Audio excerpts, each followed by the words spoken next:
In an interview with Fox and Friends on Friday, President Donald Trump wouldn't say whether he will sign a bill that supports anti-government demonstrators in Hong Kong. Well, I'll tell you, look, we have to stand with Hong Kong, but I'm also standing with President Xi. He's a friend of mine. He's an incredible guy.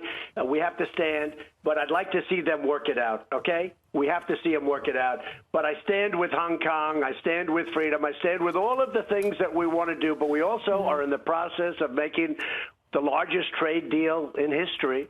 And if we could do that, that would be great. President Trump also said thousands of people would have been killed in Hong Kong right now if he hadn't have told President Xi Jinping that intervening in the protests would affect the trade deal. Just the day before that interview, China urged the U.S. to immediately take measures to prevent the Hong Kong Human Rights and Democracy Act from becoming law. The measure, which overwhelmingly passed in both chambers of Congress this week, would require Washington to annually assess Hong Kong's status as a U.S. trading partner, as well as impose sanctions and other penalties against those who are undermining the city's autonomy. Anti-government protests in Hong Kong, which have been going on for months, initially began over a controversial bill that would have allowed the extradition of people in Hong Kong to mainland China. Hong Kong's Legislative Council formally withdrew the bill last month, but the protests are ongoing. Meanwhile, the trade war between the U.S. and China have been going on for nearly 2 years and led to tariffs on hundreds of billions of dollars in goods. Although both countries came to an agreement in principle in October, negotiations have seemingly stalled since. President Trump said in Friday's interview that the U.S. was very close to having a potential deal. The president has until the end of November to decide on whether to sign the Hong Kong bill into law or veto it.